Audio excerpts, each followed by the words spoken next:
Diplômée d'un MBA de Mercer University à Atlanta, Olivia Akuba Angola est une entrepreneure en série. Elle est aussi la fondatrice d'une chaîne de restaurants fast-food dénommée Dabali Express. Ces restaurants valorisent les saveurs typiques des terroirs ivoiriens et africains. Dans ce numéro de African Woman 2.0, Olivia s'est prêtée à nos questions.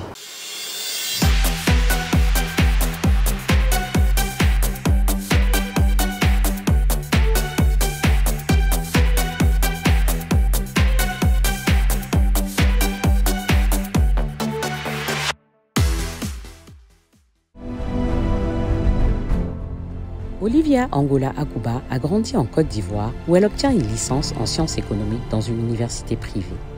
Puis elle décide de s'envoler pour les États-Unis à Atlanta pour suivre un master en business administration. Propriétaire d'une boutique de vêtements, Olivia est une jeune femme d'affaires aguerrie qui a trouvé sa voie dans l'entrepreneuriat. Véritable modèle de réussite, elle a lancé en septembre 2021 Dabali Express, en argot ivoirien, qui fait allusion à la restauration rapide.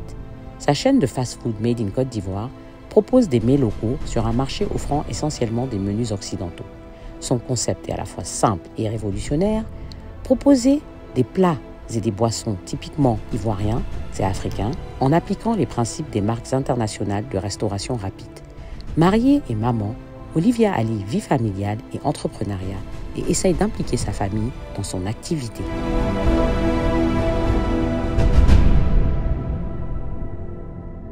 Bonjour Olivia, merci d'être avec nous sur le plateau d'African Woman aujourd'hui.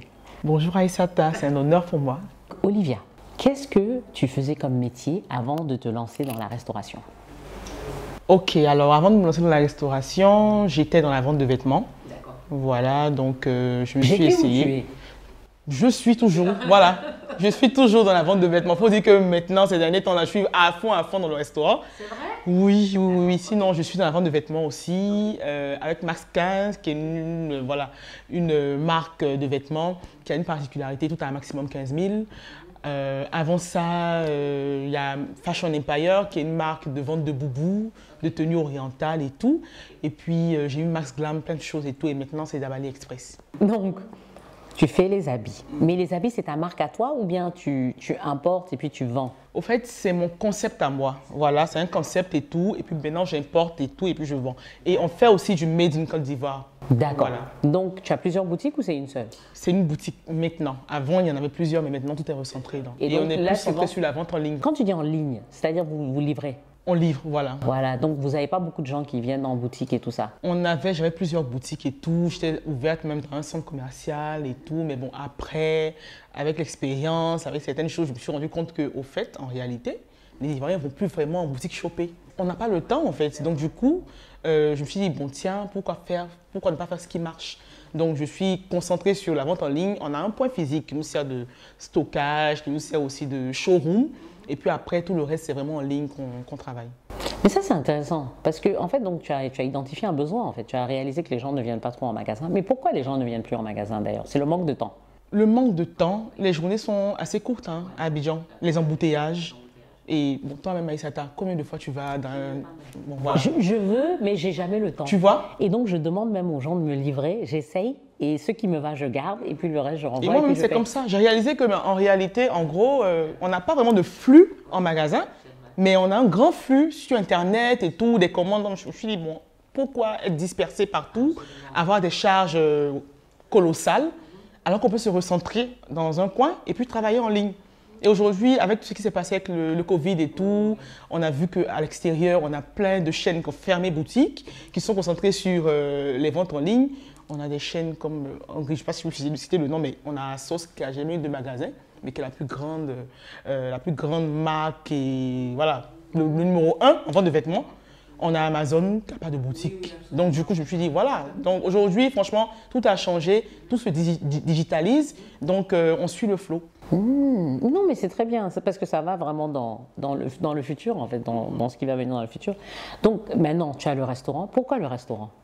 Alors pourquoi le restaurant? Le restaurant, c'est un projet que j'ai nourri depuis longtemps avec mon époux. Ça fait 7 ans qu'on a ce projet-là en tête, qu'on voulait vraiment faire ça.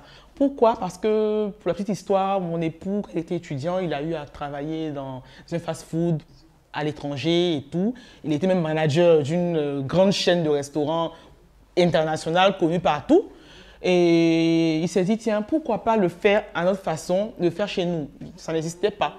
Et moi aussi, étant étudiante, en faisant des petits boulots et tout, pour arranger les fins du mois, pouvoir payer le carburant et tout, quand j'étais aux États-Unis, j'ai travaillé dans un fast-food aussi. Voilà. Donc, on avait ça, on réfléchissait à comment standardiser nos mets, parce que bon, faut dire que nos mets africains ne sont pas easy. C'est pas standard. Donc, voilà, c'est pas standardisable.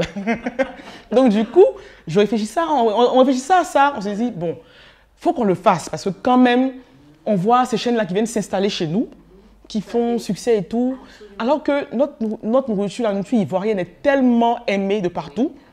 Elle est tellement, voilà, tous les pays de la sous-région aiment notre nourriture et tout. Donc, pourquoi pas avoir un fast-food à l'ivoirienne. Donc, cette année, on s'est dit, tiens, il faut qu'on lance le restaurant, on a ça depuis. On lance et puis on va voir comment, au fur et à mesure, on va s'aligner. C'est comme ça qu'on a lancé le restaurant. C'est une idée qu'on avait depuis longtemps. Et donc, vous lancez le restaurant, ça marche bien. Et qu'est-ce que vous proposez aussi sur votre menu un peu? Alors, notre menu est typiquement africain. Voilà. On a les plats de chez nous. On va même avoir des plats du fin fond des régions. Dans le loco soukoué, par exemple, qui est un plat bété que je n'avais jamais goûté moi-même, voilà, mais qui a été suggéré par plein de fans du restaurant. On dit non, Dabali et tout, essayer de faire du loco soukoué. Et on essaie vraiment de demander les avis de nos followers, des gens qui nous suivent et tout, de nos clients et tout, pour essayer de toucher un peu à la sensibilité de tout le monde, au fait. Et en plus de ça, on a des mets de la sous-région. On essaie de toucher un peu à la sous-région pour que tout le monde se sente vraiment, voilà, dans la chose. On a des mets du Ghana, comme le dokunu qu'on a. On a des mets du Togo, comme la bolo, la kassa. On a des mets du Nigeria, comme le egusi, que tout à l'heure, tu vas découvrir. Voilà. Donc, c'est un peu ça, du jollof rice. Tu connais l'egusi? Un peu, voilà. Donc, on essaie vraiment de toucher à ça. Mais le chef. On a le chef, bien sûr. Ah, sinon j'allais me fâcher. On a le chef. Est-ce que vous avez du yassa? On a du yassa, on a du chef, on a tout ça. Donc je peux aller au Dabali Express pour sûr. C'est vraiment cette particularité-là qu'on a. On a tellement, le menu est tellement varié et le menu change. Donc chaque jour quand tu viens à Dabali Express, c'est une nouvelle découverte parce que le menu du lundi est différent du menu du mardi. Le menu du mois de novembre est différent du menu du mois de décembre. Donc on essaie vraiment à chaque fois d'ajouter quelque chose, puis touche et tout, de faire voyager en tout cas nos clients. Et les gens commandent en fait en ligne ou bien vous avez un restaurant où les gens peuvent s'asseoir? Alors, on a un restaurant, là on a 70 places assises avec le premier restaurant. Voilà. Et en plus de ça, oui c'est grand, 70 places assises. Et en plus de ça, on livre aussi. Et je peux te dire que 30% de notre chiffre d'affaires vient des livraisons. Donc pour te dire que vraiment, on livre beaucoup. On livre en moyenne, on va dire 70 à 100 personnes par jour. Et c'est quoi le prix d'un repas en fait? En moyenne, le repas… Quand tu livres. Oui, quand on livre, bon, en moyenne, les repas sont à 3 000 francs en moyenne. 3 000, 2 500 francs. Voilà. Ah oui, mais c'est tout à fait abordable en fait. Voilà, 3 000, on a voulu vraiment être proche, que ce soit accessible à tous, voilà. Que tout le monde puisse vraiment manger chez Dabali. Et on fait la livraison à des prix forfaitaires, 1 000 francs, 1 500 francs, selon la zone. C'est intéressant ce que tu dis parce qu'on voit que tu suis vraiment les besoins. Parce qu'on dit qu'un bon entrepreneur, en fait, il répond toujours à un besoin. Et là, je vois que tu réponds à des besoins. La nourriture express, mais africaine. Les habits que tu fais, mais maintenant tu livres plutôt que le magasin. C'est vraiment, en fait, c'est ça en fait, il faut s'adapter. Oui, s'adapter, vraiment étudier aussi, voilà, écouter, étudier le marché. Ce dont les gens ont besoin. C'est ça. Ce dont les gens ont besoin. C'est ça. Qu'est-ce qui te motive au quotidien? Et d'où te vient cette idée de savoir, ah, il faut que je sache quel est le besoin? Parce qu'il y a beaucoup d'entrepreneurs, ils se lancent, ah, j'ai envie de faire ce truc, j'aime ce truc, j'ai envie de le faire.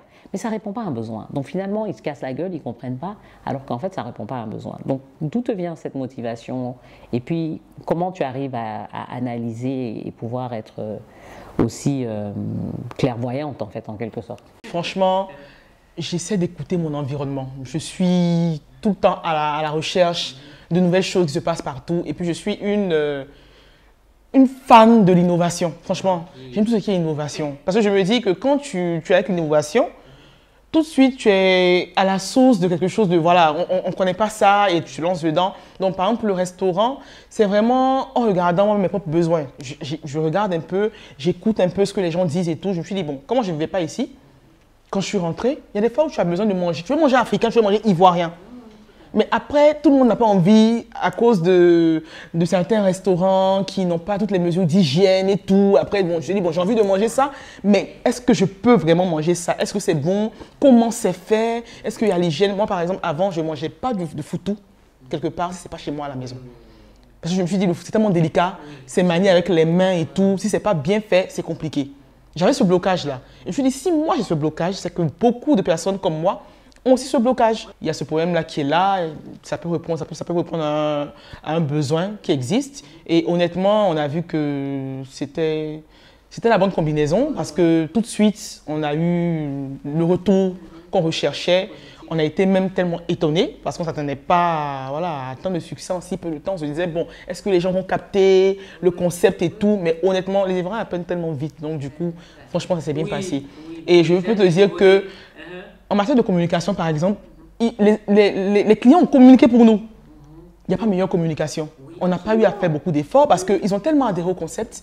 Ils en étaient même tellement fiers de dire que, OK, on a notre propre fast-food ivoirien. Donc, ça a été comme, genre, à la limite, un devoir même et tout, de vraiment soutenir ça. Et honnêtement, depuis ça, ça se passe bien. Y a-t-il un âge pour entreprendre? Et quel âge, toi, tu avais quand tu as commencé à entreprendre? Et quel conseil tu peux donner à des jeunes qui veulent se lancer dans la restauration? En réalité, il n'y a pas d'âge pour entreprendre. Parce que moi, j'ai commencé à entreprendre quand j'étais encore au lycée. Je vendais des bonbons, je vendais des petits jus, des gâteaux. En fait, toi tu n'es pas comme tout le monde, en fait. Tu avais le business dans le sang. Non. Et même à l'université, je m'en souviens, ça me revient, parce que j'ai une amie qui m'a dit dernièrement, elle m'a dit, mais tiens, Olivia, tu étais prédestinée à faire ça. Je lui ai dit, ah bon? Elle me dit, oui, parce qu'avant, tu me disais ça. Tu vendais tant, tu vendais tant. Je lui ai dit, mais c'est vrai, j'avais oublié, mais en réalité, c'est ça. Je vendais des bonbons et je prenais ça tellement au sérieux. Je calculais comme mes sorties de bonbons, j'encaissais mes crédits et tout. Donc, j'ai commencé comme ça et j'ai eu cet amour-là pour l'entrepreneuriat parce que c'est entreprendre et tout. Et après ça, on va dire que j'ai commencé réellement avec mon entreprise et tout à 23 ans. Juste après avoir obtenu mon diplôme et tout. Donc voilà, je peux conseiller aux jeunes si vous avez ce feeling-là, vous sentez que vous aimez être devant des choses, vous avez un projet et tout, il faut essayer de commencer à l'échelle que vous maîtrisez. Oui. Ne pas attendre forcément d'avoir des millions, d'avoir des milliards et tout pour faire un projet, non. Votre projet là, essayez de le mettre en forme miniature. À l'échelle que vous maîtrisez, vous commencez ça et puis au fur et à mesure, vous grandissez votre projet. Comment tu as commencé par exemple? Quand tu es rentré, tu avais de l'argent, comment tu as fait? En réalité, quand j'ai commencé dans les vêtements, c'est avec mes économies. J'avais un peu d'économies, c'était je pense 300 000 francs à l'époque. Et c'est avec ça que j'ai commencé à vendre et c'est au fur et à mesure que j'ai bâti mon capital comme ça. Au fur et à mesure. Donc tu as acheté un petit stock? Un petit stock. Tu vendais de chez toi? De chez moi. À tes je copines vendais en ligne. Je peux dire que j'étais l'une des premières qui a commencé à vendre en ligne au niveau de la Côte d'Ivoire ici. Je vendais en ligne et franchement, à l'époque, c'était où? La mine d'or parce que tu n'as pas de charge, pratiquement pas de charge. Tu vends de chez toi et le chiffre d'affaires était waouh parce que honnêtement, je regrette même cette époque-là, vraiment. Maintenant, avec les pas de porte et tout ça, tu as envie de te… Avec le staff, avec les factures, avec les impôts. Ouh là là. Donc, quand je vois des jeunes sœurs qui m'approchent pour dire « Ah non, je dis reste encore à la maison un peu, reste encore à la maison un peu. » Oui, et ça, c'est un conseil, s'il te plaît. Explique pourquoi tu dis ça. Parce qu'il y a beaucoup de gens qui pensent, dès que je me lance, j'ouvre une boutique, je veux voir grand, je veux un super magasin. Non, il faut commencer petit avec les moyens qu'on a et puis au fur et à mesure bâtir en fait. Et c'est ce que tu as fait. C'est ce que j'ai fait et c'est ce que je conseille aujourd'hui parce que je dis, bon, nous les devanciers quand même, il y a des choses qu'on voit. Si aujourd'hui, je me suis dit, tiens, je fais une boutique et je me concentre sur une seule boutique par exemple, ou bien je me concentre en ligne, c'est parce qu'il faut étudier, voilà, il ne faut pas se lancer dans les choses pour les yeux des gens, je dirais, ou bien pour se dire que oui, on va voir les choses en grand, non. Ce qui compte, c'est de se faire de l'argent en réalité, faire du chiffre, voilà. Donc du coup, pourquoi aller se mettre dans des grandes charges? Alors qu'aujourd'hui, avec Internet, on n'a pas besoin… Et toi-même, en fait, j'ai l'impression que tu es même revenu à ça. Oui, je suis revenu à ça. Tu avais plusieurs boutiques. Voilà, je suis revenu à ça. Et tu es revenu à une seule boutique. Voilà. Avec Internet, on n'a pas besoin de, voilà, d'être partout et tout à la fois. Non, on peut être en ligne et puis faire autant de chiffre d'affaires même que quelqu'un qui a une boutique physique. Donc, moi, en tout cas, si votre activité vous demande, par exemple, une pâtisserie qui demande à ce que, voilà, il y ait quand même un présentoir et tout, un restaurant qui demande à ce qu'on vienne manger là-bas. Sinon, même pour les restaurants, il y a des gens qui font de la nourriture à la maison, qui livrent et tout. Donc, c'est vraiment d'étudier et tout, voilà, le besoin et puis, par rapport à ça, adapter son mode voilà, de fonctionnement. Exactement, tout à fait. Tu es dans la restauration, tu as ton magasin, tu es mère, tu épouses. Comment tu arrives à gérer tout ça? Ne me dis pas, j'y arrive pas. En réalité, j'y arrive pas. Mais en fait, c'est ça, parce que tu as de l'aide sûrement. Non, oui, en réalité, oula. Tu peux pas. Là, tu me vois, je suis fraîche, là, bien maquillée. Tu m'aurais vu 1 heure avant. J'avais mon bonnet sur la tête. Je courais partout, en sueur là. Ok, j'ai une émission, j'ai une émission, j'ai une émission. Mais c'est la folie. Tu me fais tellement rire parce qu'on est toutes comme ça. Non, c'est la folie. Comme ça, c'est-à-dire que tu es dans la gestion jusqu'à la dernière minute. J'ai mon bébé qui a 5 mois. Dès qu'il a eu 2 mois, je ne l'ai plus vu du tout en journée. Je le vois à 6 heures. Je le vois quand je rentre à 21 heures. Oh, c'est pas facile. Mais parce qu'on n'a pas le choix. Oui. On est obligé d'être engagé nous-mêmes dans nos activités. On est obligé de tout suivre en même temps. Mais après, par exemple, j'ai ma fille qui a 7 ans, à qui je parle. Elle comprend ce que je fais. Elle comprend que maman fait ça, maman vend des vêtements, maman a le restaurant, maman est occupée. Et elle comprend mon activité. Donc du coup, après, elle comprend que voilà, c'est normal que maman ne soit pas là à cette heure-là parce que maman est en train de travailler. Voilà.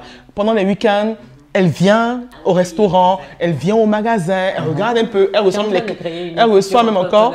Ah, mais non, mais c'est ce qui doit être. On ne leur impose pas ça, mais en réalité, à qui on lègue tout ça en réalité? Donc du coup, si finalement ils arrivent à aimer ce qu'on fait, tant mieux, c'est une chance et tout. Parce qu'ils sont censés normalement apprendre et faire mieux que nous. Si aujourd'hui on a des entreprises qui ont depuis 1800, depuis 1500, pourquoi pas Dabali depuis 2021, en 2000, non, voilà, en 3000, voilà, en 3000. Donc, c'est un peu à ça qu'on veut. Enfin, voilà quoi. Sinon, honnêtement, c'est pas évident, surtout pour nous, les femmes, qui sommes censées tenir la maison et tout, tenir nos foyers, c'est pas évident. Mais après, quand on implique sa famille, je pense que ça va. Mon époux, voilà, vous arrivez au restaurant à midi, vous allez voir mon époux qui quitte son bureau, en costard, qui souvent même vient aider pour la plonge, je te dis, qui enlève sa veste, qui aide pour la plonge quand on est à l'heure de rush, quand il y a du monde et tout. Moi-même, je suis derrière le présentoir, lui, il vient aider, il prend les plateaux des clients, il les monte et tout, alors qu'il est DG d'entreprise. Il est impliqué dans l'activité. Donc, après ça, quand je viens au restaurant, souvent on me dit « Allô madame, on a un shoot à faire ». Je suis moi mon propre mannequin. Je dois courir, je vais à la boutique, je pose pour les vêtements, je recours encore, je vais au restaurant. C'est pas facile, mais avec la passion, honnêtement, on n'a pas l'impression qu'on est en train de, voilà, qu'on souffre. On le fait avec joie, on le fait avec bonheur, avec plaisir. Et c'est ça aussi que je pense qu'il faut aussi dire aux jeunes, c'est que quand on aime quelque chose, ce n'est plus une corvée en fait. Donc, il faut plutôt aller dans ce qu'on aime, mais par contre, bien le faire et travailler. Parce que bon, c'est pas parce que tu fais quelque chose que c'est forcément bien fait, il faut bien le faire et il faut travailler aussi. Donc, en tout cas, merci Olivia. De rien, Donc, on va passer au petit cadeau. D'accord. Donc, oui, ça fait partie de notre mission. On donne toujours... Parce qu'on fait la promotion des entrepreneurs, tu vois, africains. Parce que des gens comme vous, justement, si j'avais peut-être un plat de Dabali Express, là, j'allais peut-être donner ça à mon prochain invité, je donnerais un plat de Dabali Express. Mais on fait la promotion des entrepreneurs, justement, pour qu'ils se fassent connaître et tout ça. Donc, voilà. Donc, là, alors, on a... ça, c'est un produit qui vient du Ghana. OK. Alors, c'est un savon pour main. Bon, après, je te donnerai le sac, hein, mais là, je voulais juste que tu vois. Voilà, ça sent très bon. Et puis ça, ça va avec, c'est une bougie. Made Elle est très belle, même pour la décoration. Et tu as vu la décoration, et tu as vu même comment c'est bien présenté. Bien présenté et tout. Ouais. Ça, c'est quelque chose... Talata Ghana. By Talata. By Talata. Voilà. C'est une dame, elle s'appelle Talata. Et ça sent super bon. Ça sent super bon. Ça, celui-là, c'est à la rose. Wow. C'est ma senteur préférée. Donc, moi-même, j'ai découvert ça au Ghana. Enfin, par une amie. L'Afrique fait de belles choses. Oui, franchement. Et de plus en plus. Et de plus en plus, les gens se spécialisent. Donc, et il y a le savon aussi. Okay. Et ça, je crois que c'est un savon main ou corps. Donc, tu regardes ce que tu veux faire avec. Ça sent très bon aussi. Et donc, et là aussi, c'est une dame qui fait des... Ça, c'est des gels douche. Okay. C'est un gel douche et ça sent extrêmement bon. C'est African Queen. Je suis gâtée. Oui, African Queen Group. Et ça sent très très bon.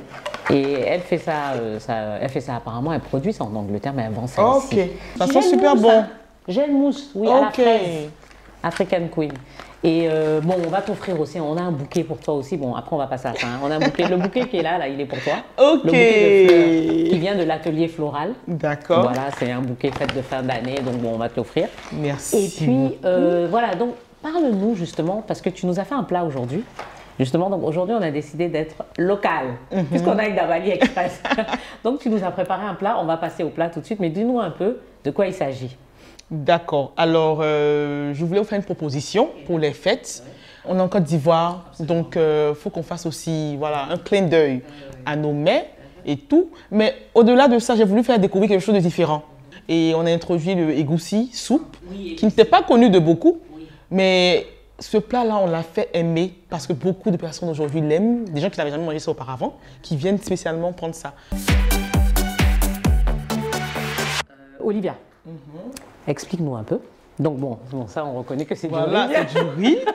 C'est du riz. C'est du riz, voilà, du riz. Voilà. Riz. Et qu'est-ce que tu proposes? Ok, disons par exemple, chez toi, si tu fais tes fêtes de fin d'année, qu'est-ce que tu proposerais comme, si par exemple tu fais du egoussi, qu'est-ce que tu proposerais par exemple comme entrée? Bon, d'accord. Comme entrée, si on veut rester dans le thème africain, peut-être tu concasser d'escargots et tout, bien là, fait vapeur avec des légumes dedans, tout ça. Voilà. Ça, tu me fais ça la prochaine fois? Ou bien une salade d'attiqué. Oui, ah oui, ça c'est très bon aussi. C'est très bon, salade d'attiqué et tout, simple, voilà, comme entrée. D'accord. Et puis après, bon, ok, donc on passe au plat de résistance. Donc on a notre riz, on a notre foutou. Tu vas pas décrire que le foutou, il vient un ivoirien, ça sert à rien. De l'igname pilé. Voilà. Ah, même un Africain, la plupart, je pense, connaissent. Donc, par contre, explique-nous un peu ce plat. Alors, tu m'as dit que c'est, comment on appelle ça, egoussi. C'est de l'égoussi soupe, voilà, de la sauce egoussi, d'origine nigériane. Voilà, c'est une société nigériane et tout, mais qui a des composantes qui sont quand même communes, voilà, proches de la Côte d'Ivoire. Voilà. Parce que tu m'as dit qu'il y a de la pistache. De la pistache, avec des feuilles d'épinards. Et puis, on a du poulet. Là, on a mis du poulet. Et qu'est-ce qu'on boit justement qu'est-ce que tu proposes? Normalement, je t'aurais donné du bonbon-ji blanc, voilà, du palm wine. Mais pourquoi tu n'as pas amené tout ça là aujourd'hui? Je suis fâchée contre toi. La prochaine fois, il est bien fait. Il n'y a pas de problème. Ok. Donc, avec, du palm wine, ou bien, bon, du jus, par exemple, du bissap, du gingembre, des choses comme ça et tout, voilà. Ça, je reconnais. Mais bon, comme c'est les fêtes, du champagne aussi. Oui, absolument. Ou bien un bon vin, un bon vin rouge. Ok, et comme dessert africain? Comme dessert africain, je vais vous proposer du bon déguet. Ah oui, voilà, absolument. Du bon déguet, on en fait à Dabali Express. Voilà.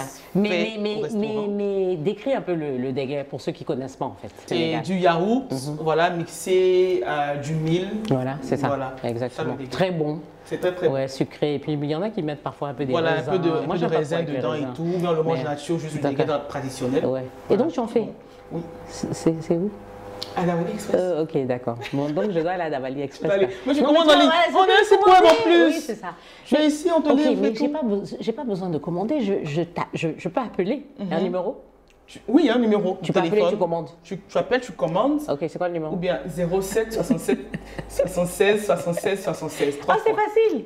07 76. Ou bien sur Facebook, mais par WhatsApp. On prend tous les moyens. Donc tu peux. Et puis donc il y a egoussi, il y a du chep. Il y a du chep, il y a du yassa, il y a de la sauce graine, il y a la sauce copé, blacalé, il y a bolo, il y a kassa, il y a gaba ivoire, il y a gaba, le bon thon bien gros. D'accord. Et voilà, il y a tout. On est calé. Du tokounou. Et c'est où exactement à Angré, les Oscars. Et bientôt, on ouvre ailleurs. Ça, c'est une surprise. Ok, d'accord. Bon, normalement, tu devais nous dire qu'il fallait venir cacher ça ici. Vraiment. Ok. Donc, Olivia, merci beaucoup. Et tu sais que ça, c'est ton bouquet de fleurs. Ah, il est avec trop de l'atelier floral. Tu as vu comment ils ont mis les... Il est magnifique. Voilà. Je l'adore. Voilà. Donc, le bouquet floral des fêtes. Je suis gâtée, hein. Merci à toutes et à tous. À très bientôt pour la prochaine émission d'African Woman 2.0. Et avant de nous quitter, n'oubliez pas de vous abonner à la chaîne YouTube de Afrique Femme.